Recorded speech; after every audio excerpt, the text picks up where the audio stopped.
Merci à vous Ludovic. Il est 14h30 et nous sommes donc à une demi-heure des questions au gouvernement. Place au débat des députés.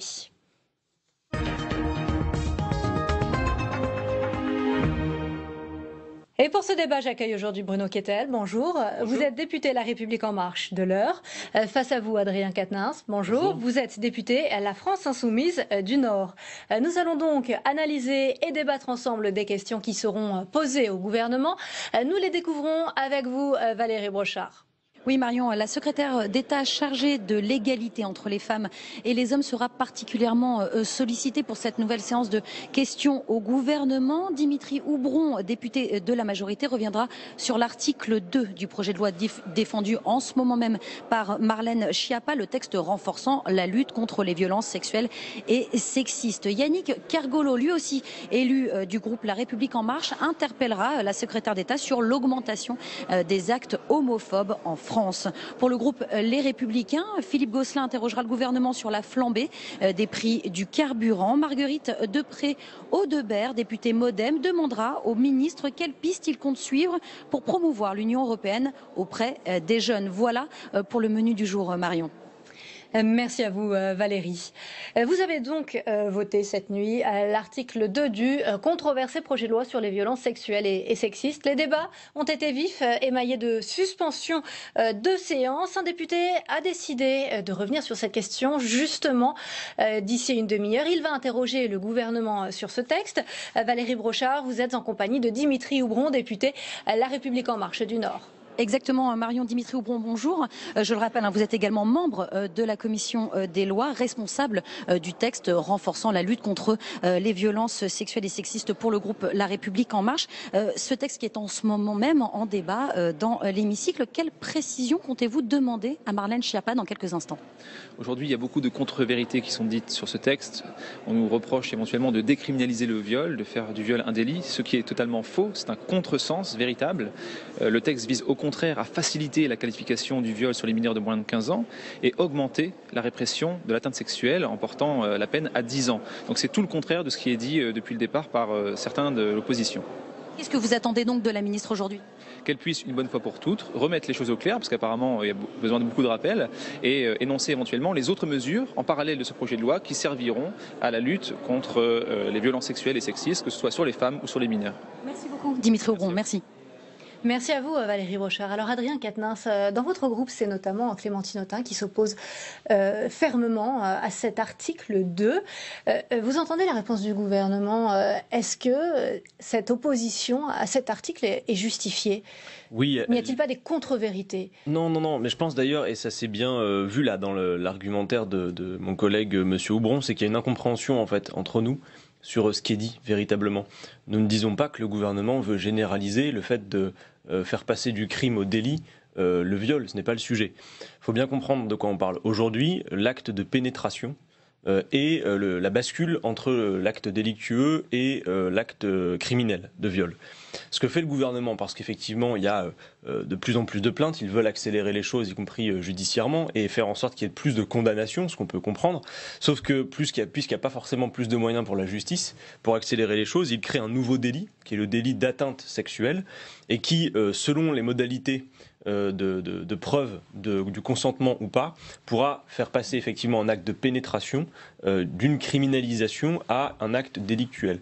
Donc là, il y a bien effectivement pour nous un risque, et d'ailleurs, c'est pas le fait simplement d'une opposition parlementaire, hein. Il y a un collectif de plus de 250 personnalités parmi des gens qui sont très engagés de très longue date sur ces sujets qui alertent, il y a des pétitions, et ce que nous avons vu hier soir dans l'hémicycle, d'ailleurs, moi me désole, c'est que ça devait être ce texte la grande cause du quinquennat. Alors on pourrait discuter des détails parce que, y compris sur la question budgétaire, en réalité on ne consacre à cette question que, je crois, 0,0066% du budget national. Nous, ce que nous disons, c'est que nous aurions eu besoin d'une grande loi cadre, comme ça a été fait par exemple récemment en Espagne.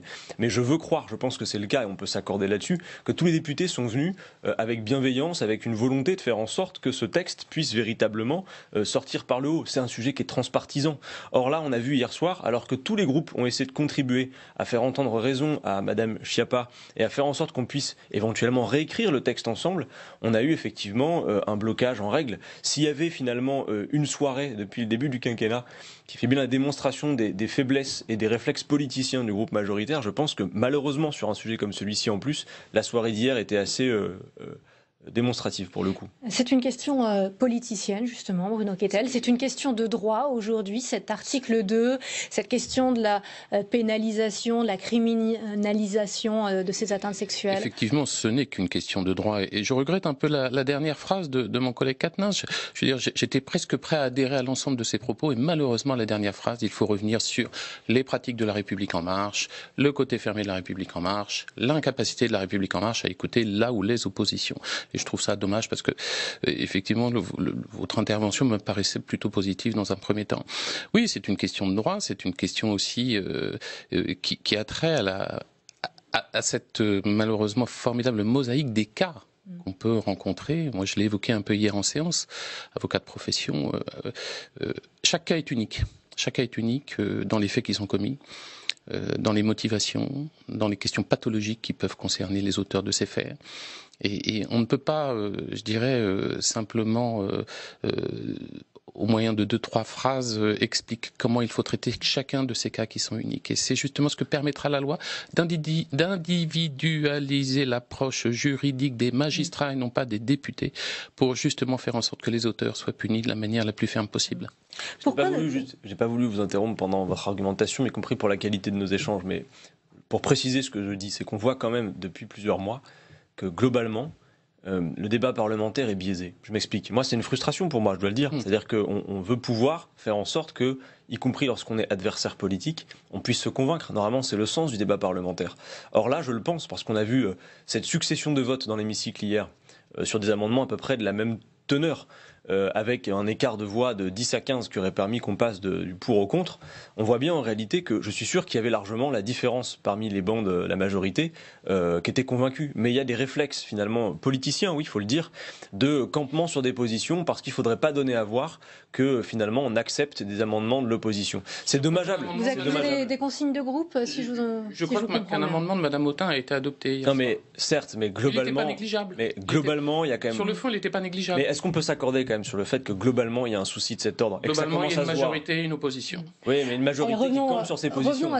Revenons au contenu de ce projet de loi. Pourquoi ne pas avoir posé un interdit clair sur les relations sexuelles, Bruno Kettel, entre les majeurs et les mineurs?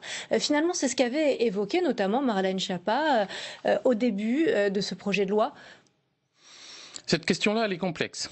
C'est le cas par exemple en Allemagne notamment. Oui, je sais, cette question-là, elle est complexe. Il a été justifié de cette position de l'inéluctable censure du Conseil constitutionnel et aussi, là aussi, de la très grande difficulté à poser les choses. Et effectivement, 13 ans, 15 ans, 17 ans et 364 jours, tout ça est très compliqué parce qu'on peut le voir chacun dans nos circonscriptions.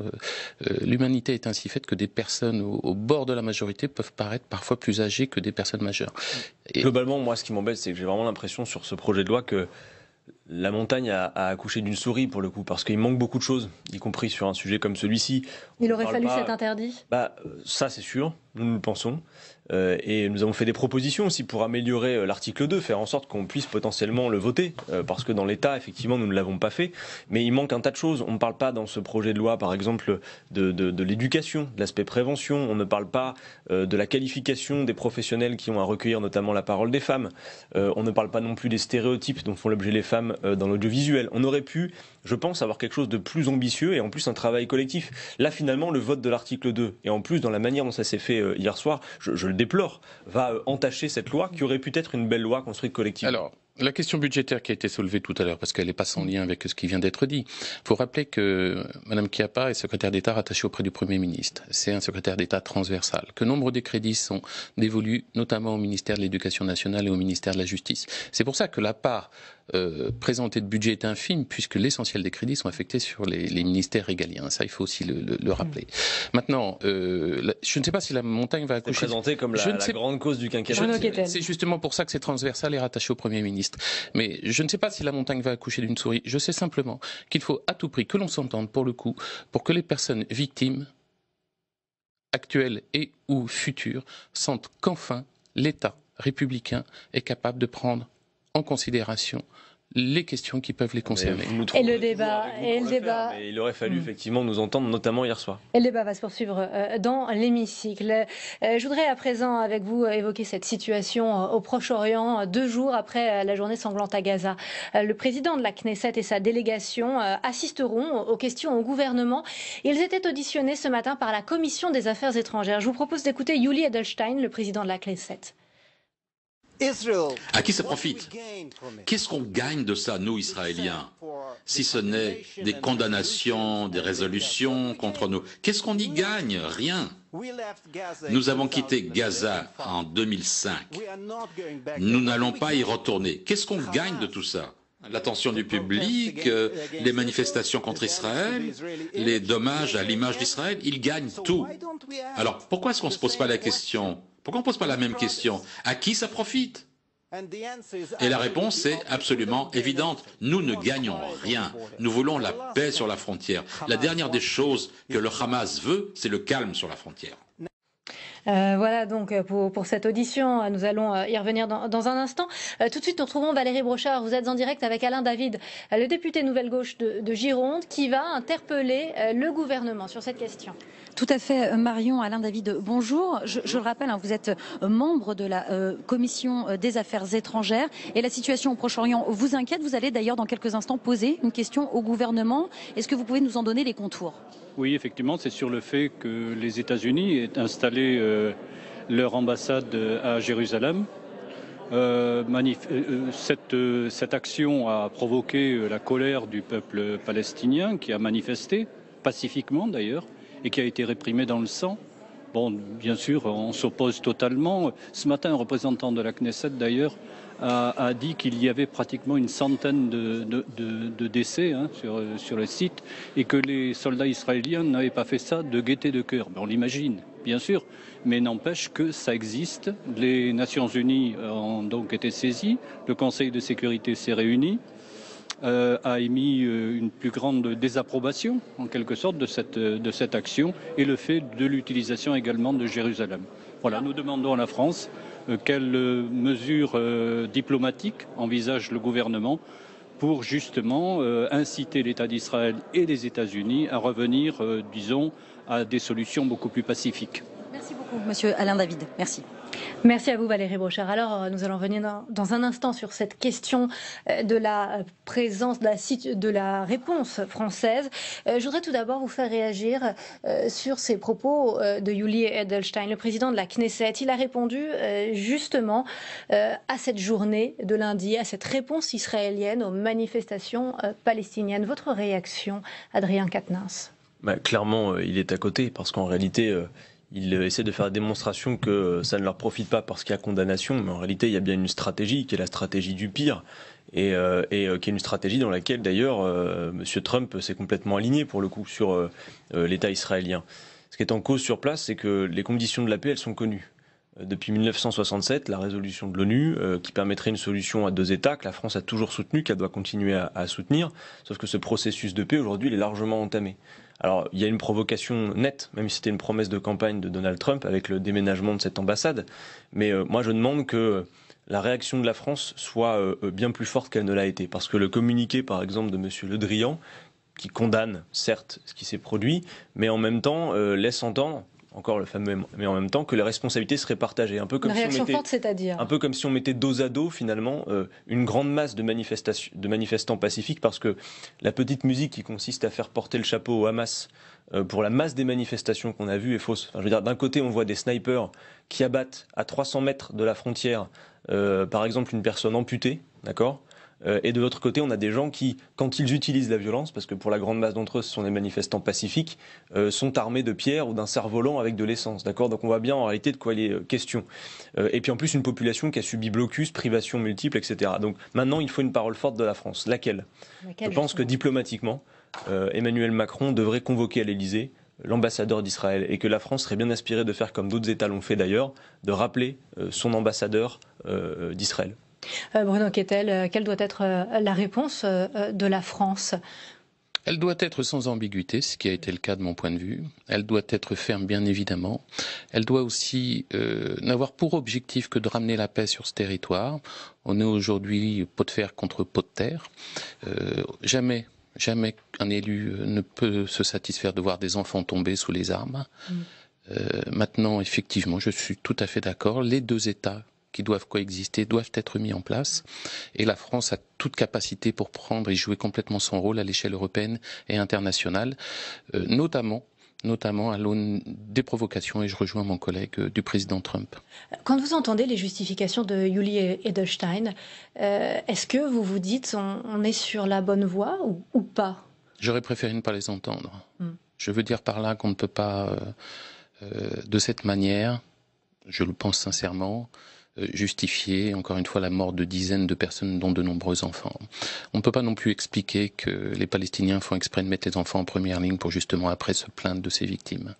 Je pense que la question est plus large, je pense que la question doit être appréhendée à l'échelle européenne et mondiale, je me répète, et qu'une nouvelle fois, je considère que le président de la République a toute latitude, toute prérogative et toute compétence pour jouer un rôle à l'échelle internationale, dans ce cadre, notamment.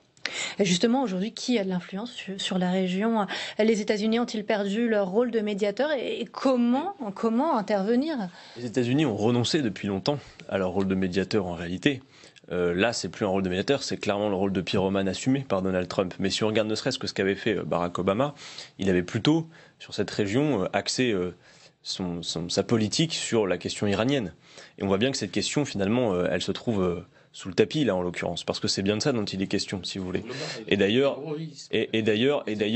on peut aussi noter que les États arabes ont été assez timides, j'ai envie de dire, dans leur réaction. C'est-à-dire qu'ils ont fait le minimum qu'on pouvait attendre d'eux dans leur réaction par rapport à ce qui se passe, parce que les alliances en cours sur place, on le sait bien, notamment l'Arabie Saoudite avec les États-Unis d'Amérique, visent plutôt l'Iran. Et il faut faire le parallèle entre ce qui se passe actuellement à Gaza et la situation d'il y a quelques jours avec le retrait de Donald Trump de l'accord iranien. On a là véritablement un chef d'État des États-Unis d'Amérique qui a une cohérence profonde, c'est que comme les États-Unis d'Amérique sont en train de perdre leur hégémonie, notamment face à la Chine émergente ou à la Russie, lui a, de son point de vue, intérêt à ce que la situation explose au Moyen-Orient, et notamment en profiter pour liquider la question palestinienne. Mais nous, et là je rejoins aussi mon collègue, notre intérêt supérieur, en toute hypothèse, c'est toujours la paix. Nous sommes le camp de la paix. Et rien, pour le coup, ne viendra nous séparer quand il s'agira de défendre la paix. Moi, j'attends du coup qu'en termes de diplomatie, le gouvernement et le chef d'État montent d'un cran. Véritablement, c'est urgent. Bruno Kettel, j'ai bien entendu votre appel à ce que l'Europe intervienne, mais aujourd'hui, elle semble totalement impuissante face à la situation. On ne peut que le regretter et le déplorer. Et ça doit aussi amener tout le monde à s'interroger collectivement sur les modifications éventuelles à apporter d'un point de vue institutionnel. Il ne faut pas être juste dans l'affichage avec, par exemple, un ministre des Affaires étrangères qui serait nommé et qui n'aurait que peu ou pas de prérogatives ou de lisibilité. On ne peut que regretter effectivement ce qui se passe aux États-Unis depuis quelques mois et la logique qui semble prévaloir effectivement de gratter l'allumette à chaque fois que c'est possible pour justifier a priori des comportements, des actions ou des décisions qui seraient purement contraires à l'intérêt général à l'échelle de la planète. Et ce sera le mot de la fin. Vous écouterez bien évidemment la réponse du gouvernement dans quelques instants. Merci Bruno Kettel, Adrien Quatennens d'avoir participé à ce débat. Nous sommes à présent à moins de 10 minutes de ces